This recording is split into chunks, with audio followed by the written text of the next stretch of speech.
This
is the network service of the NTA. Welcome to another interesting episode of Morning Ride. My name is Jennifer Igwe. Today we'll be talking to very inspiring people, and I'm particularly impressed with the fact that we have people we'll be talking to today, youth who will be sharing the initiatives they have with us and the impacts they are making and plans they have to improve the lives of other young people in Nigeria and other Nigerians to make this country better. And as usual, we have the segment Health Monitor, where we give you tips because we love you and want you to stay healthy and alive. We'll be talking to an artist also today, and we'll be sharing experience on the music industry in Nigeria. And as usual, we have a segment we have dedicated specially to promote the enormous talents that we have in Nigeria.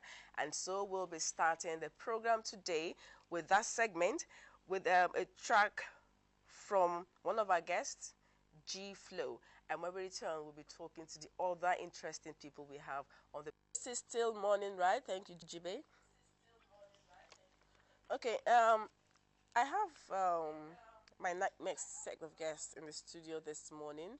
They have an initiative to help build the capacity of young people, and they are targeting a particular age group. As we talk to them today, we'll be finding out why they are doing that and the impact they hope to make.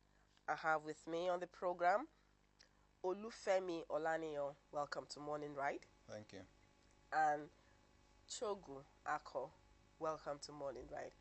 And they're both from the Olajo Foundation. Olajo Foundation. Colagio Foundation. Okay. So why target children between the ages 13 to 18, like you said? Okay, we're a Youth Leadership Foundation, and we found out that between the age of 13 and 18, young people are most receptive to leadership ideas. If you look at the generality of Nigerians, they have never been exposed to any kind of leadership.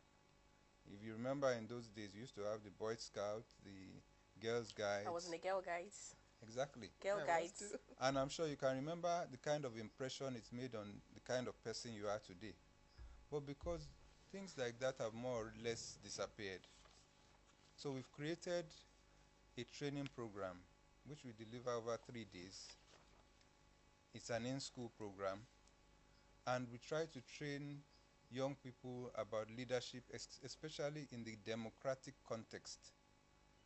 We try to tell them what their responsibilities are as citizens and what they owe their country also. It's a 4-module program that comprises self-development, communication skills, leadership, and then what it takes to be a good citizen. So we believe that that age group, if we can remember that someone that is 14 today, in the next 4 years will be a voter. If you can catch them young, you can give them that sense of belonging in this nation, and then push them out into the system, somehow we believe that they can be the change agents that Nigeria needs to be transformed. You know, I think what you're doing is good. Catch them young. But with what we've seen over the years, I'm talking about the social and economic influences all around the country.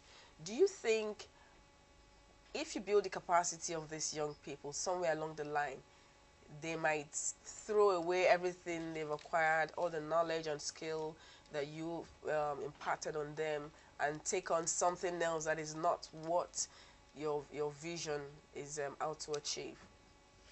Well, the truth is that at that age, people are more, I think the youngsters are at the most experimental stage of their lives.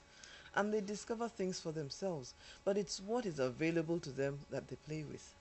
And how you present information to them is what makes it interesting or uninteresting to them. But they must even get access to it first of all. And at that stage, they start to make choices for themselves. You really can't push it down anybody's throat.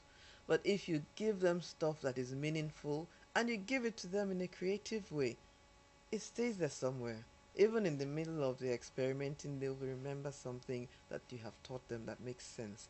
And the sense of belonging, of patriotism, the desire to achieve something useful, to be of value to your community, it is something that can be learned. And if it's learned at the right time, it stays with you for life.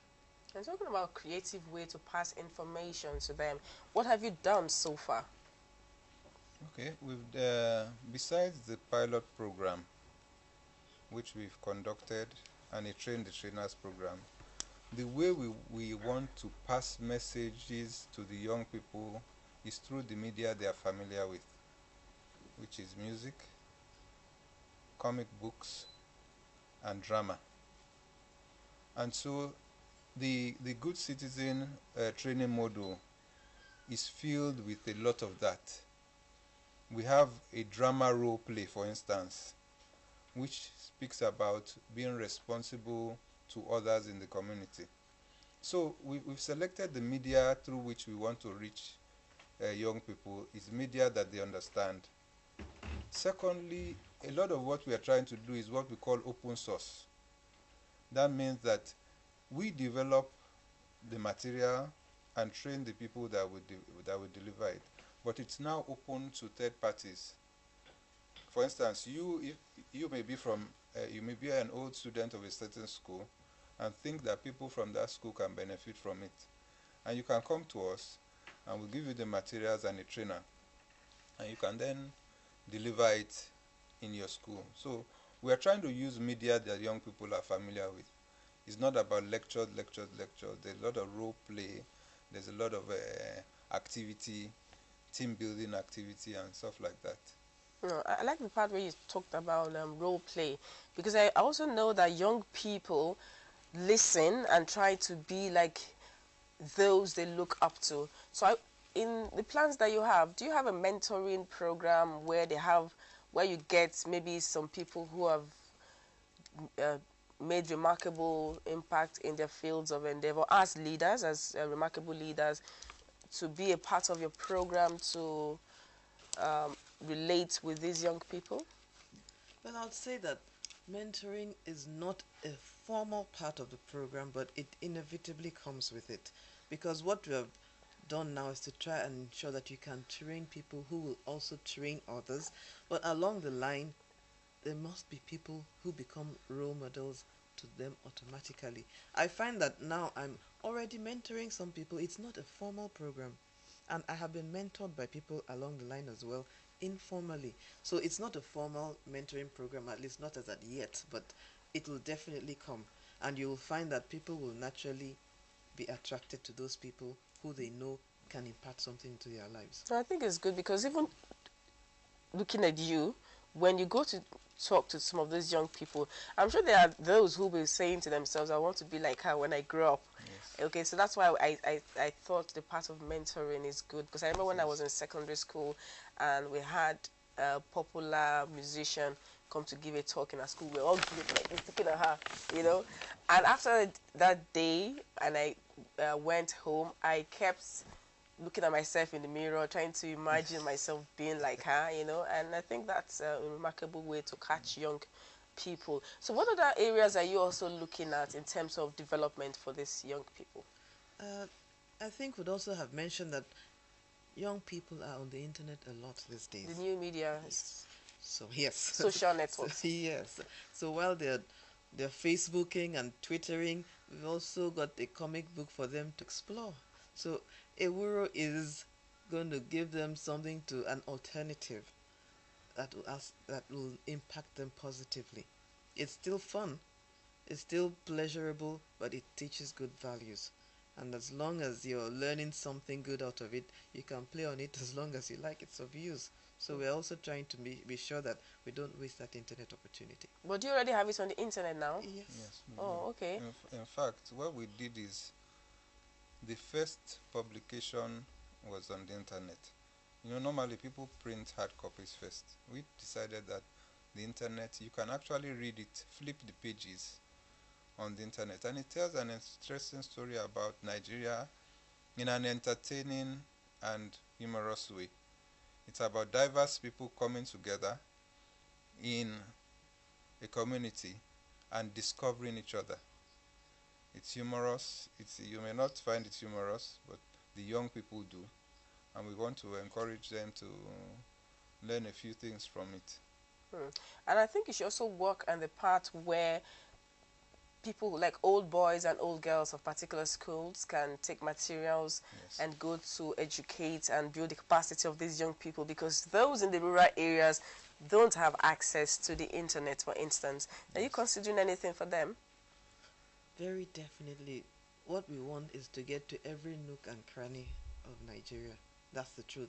And the more you notice that the pilot was done not in Lagos, but in Bauchi State, in Azare. I'm sure you haven't been to Azare before. No, but I know that I had a friend who went to Federal Government College Azare. Okay. Some people don't even know where that is, but that was where the pilot was even started. So the idea is that as long as you can reach people and prepare them to reach other people, you can spread as far as you want to. Okay, that's very good.